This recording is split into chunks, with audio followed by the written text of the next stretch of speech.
All right, so here we go. We got a prospective timeline for the escalation of events. I'm not talking about nuclear obscurity. I'm not talking about World War III hypotheticals. This is it.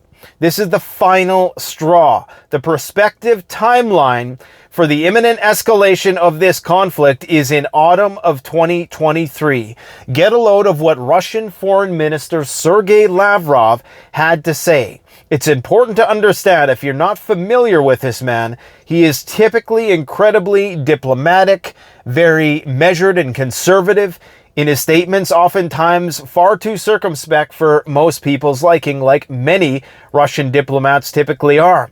But this is what he had to say about the confirmation that Ukraine is going to be receiving F-16s in just a couple months. And what we've seen thus far in this conflict is that when the NATO countries agree to give Ukraine something, it's almost as if in the next 24 hours, suddenly it's there all of a sudden, which typically means that it was already there for some time. They were just waiting to execute, just like the cluster bombs that have apparently already been deployed in certain parts of this war zone. So this is what Sergei Lavrov had to say. This was completely shocking to me for me to hear him say this and to make such a clear and cut red line in the way he did. We've heard Vladimir Putin talk about depleted uranium and how that's going to be treated like a nuclear issue, but not with the specificity of Lavrov's current statements. We also need to talk about these security guarantees. As I expected,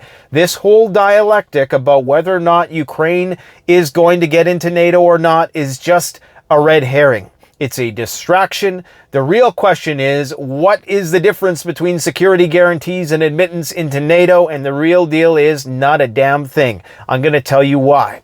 Get a load of this. This is what Lavrov had to say. We have repeatedly spoken out on this topic with respect to the delivery of F-16s, which are expected to come in autumn. They're saying that they're just starting to train Ukrainian pilots on F-16s while they've been training them already for some time. Anyways, I would even say that it has exhausted itself if the West did not take actions that again and again force us to point out the risks of a strategic nature that are generated by aggressive anti-Russian policy. Whenever they say strategic, they mean nuclear.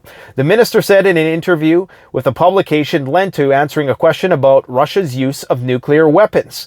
This is what he said. He recalled that the conditions for the use of nuclear weapons by Russia are clearly defined in the nuclear doctrine. At the same time, I would like to draw attention to the fact that the United States and its NATO satellites create the risk of a direct armed conflict with Russia, and this is fraught with catastrophic consequences. Now, here is where it gets interesting.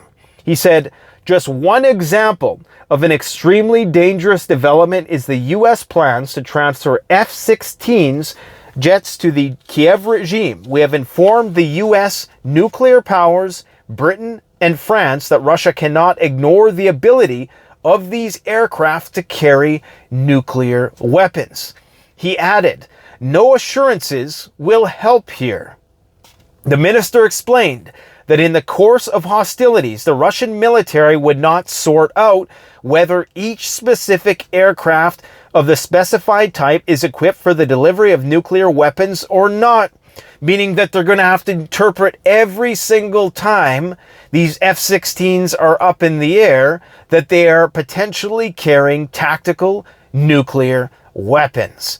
And what that means is a much higher state of nuclear combat readiness. A lot of people are equating the F-16 to the Sukhoi 25s and the 27s that the Ukrainians have been using up until this time. But they forget that those are not compatible with the delivery of nuclear weapons. These are. Okay, so this is a major escalation. He explained that in the course of hostilities, we would not be able to specific aircraft or the specified type. Let me repeat this. Whether each specific aircraft of the specified type is equipped for the delivery of nuclear weapons or not, the very fact of the appearance of such systems in the armed forces will be considered by us a threat from the West in the nuclear sphere. He concluded, it doesn't get more definitive than that. We have until August until we find out whether or not NATO is going to really go to war with Russia, unless there is some sort of peace treaty brokered between now and then. It's over, man. I mean, it is over, because there is no signs of either sides relenting in their commitment to this cause. You're going to have Abrams tanks, you're going to have long-range weapons, you're going to have F-16s, you're going to have cluster munitions, you're going to have depleted uranium. The whole gamut, the whole suite of modern NATO weapons are eventually going to mission creep their way into this conflict. And understand that an F-16, once you get the 4th gen fighter jets in there, it's not a long shot. It's not long until you get F-22s, until you get F-35s. And some people say, well, they'll never want to send that because what if they get captured, or what if they get shot down, or, you know, this type of thing. But it's a gradual process, and eventually this is going to be a testing ground for all of NATO's weaponry. So this is the big story, though. You would think that that was the big story. I talked about that months ago, that the F-16s, I was the first person to talk about how they are compatible with nuclear weapons, okay? And I just looked at an infographic one day by accident, and I discovered, oh yeah, these things can carry nukes. I wonder if that's going to be a problem. But that's not the biggest problem, okay? This is the biggest problem. These security guarantees that everybody is brushing off because everybody is dead set on Ukraine's accession into NATO immediately. Everybody knew that wasn't going to happen. Regardless, these types of formalities don't matter in the current environment. Of course, Ukraine is not going to be ratified into NATO. What would the point of that be? All that would do would prompt the immediate entry of NATO into the conflict. They're not ready for that yet. I explained that yesterday. They're simply not prepared. You can look at these fancy diagrams that talk about how NATO has 5 million troops versus Russia's 1 million, but you're talking about 5 million troops spread across 32 different countries. They all speak different languages. How interoperable is that going to be in a combined arms warfare theater where you need to, like, communication is number one? Okay, so it's easy to on paper say, look at all the troops and the stuff and look at our GDP and blah, blah, blah. But unless it's integrated and consolidated like the Russian military currently is, it's probably just going to make matters even worse to have so many different, friendly fire, and, it would just be very, very confusing.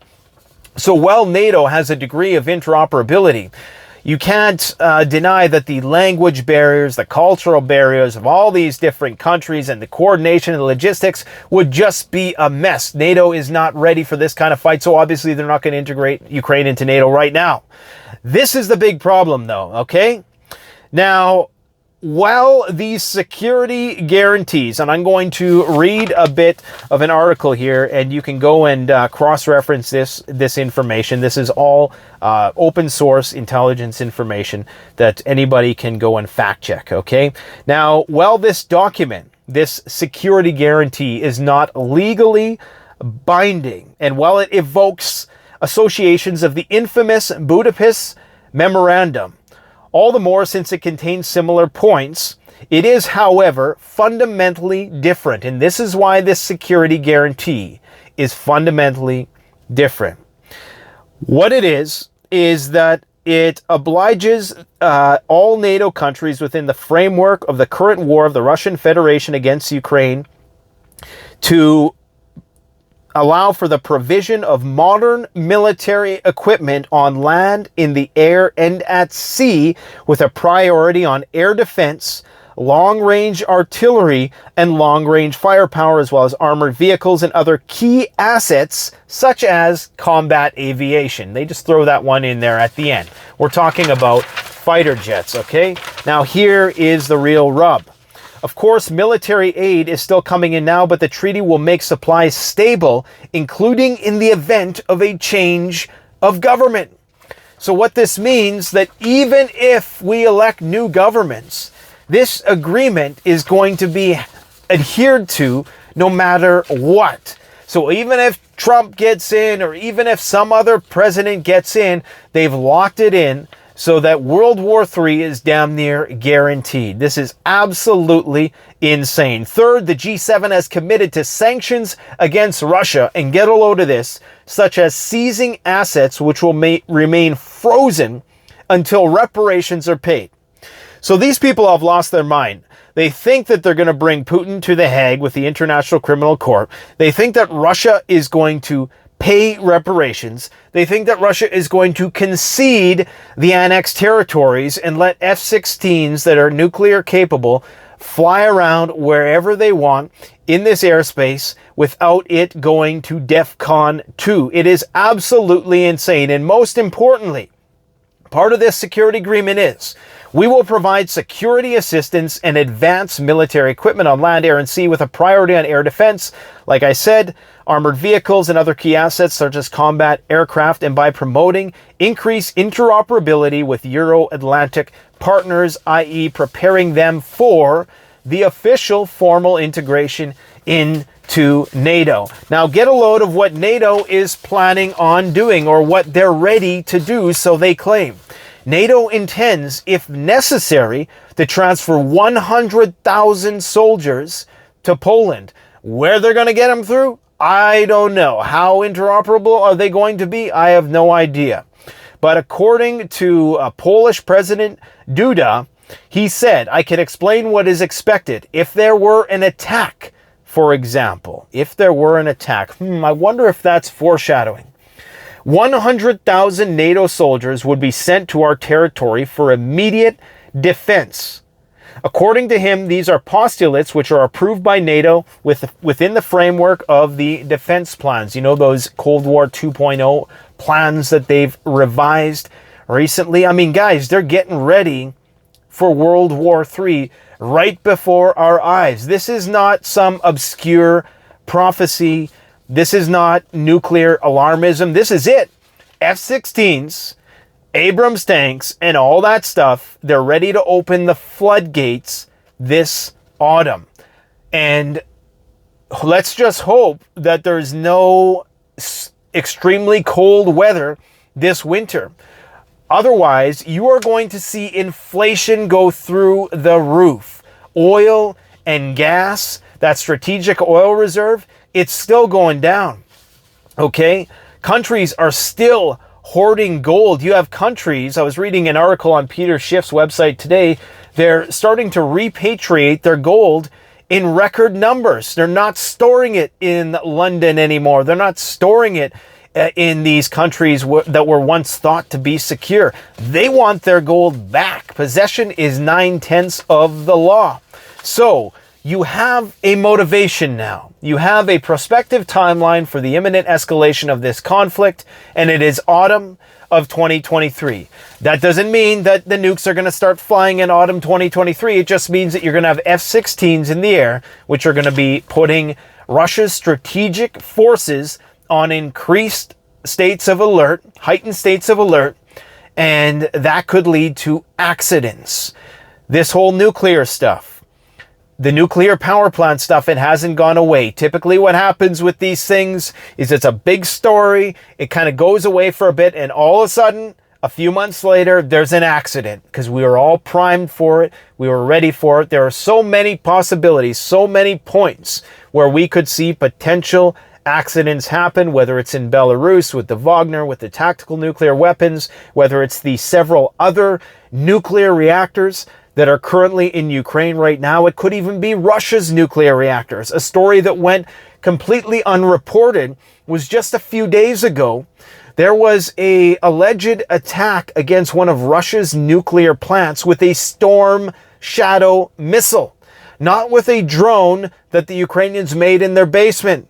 We're talking about a British long-range cruise missile they claim they shot down, and it was intended for one of their nuclear power plants. And these are things we don't even hear about.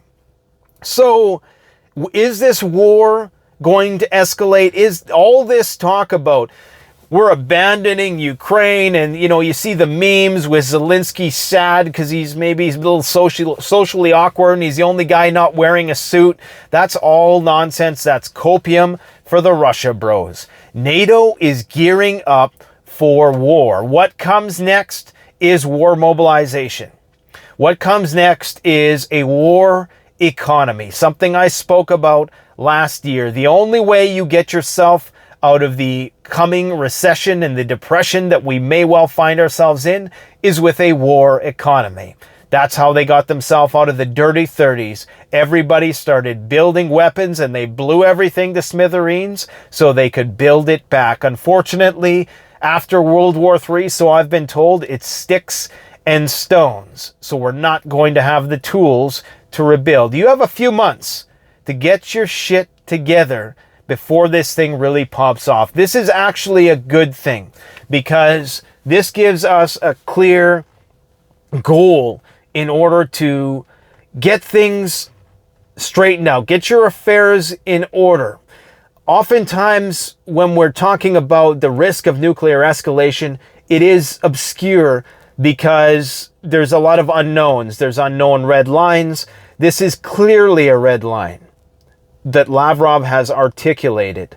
Lavrov is not the kind of guy. This is not Dmitry Medvedev, who talks very explicitly and verbosely just about the use of nuclear weapons. This is Sergei Lavrov, who is a seasoned diplomat. He doesn't use the word nuclear unless he means it. And I would even say that I would put more stock in what he has to say than Vladimir Putin, because this guy is a diplomat. Okay, that's his thing. So they know how to speak about these particular matters. If he says that we are going to interpret F-16s in the air as a strategic threat to Russia, you better pay attention. Let me know what you guys think in the comment section below. I gotta go. Thanks for watching. Canadian Prepper out.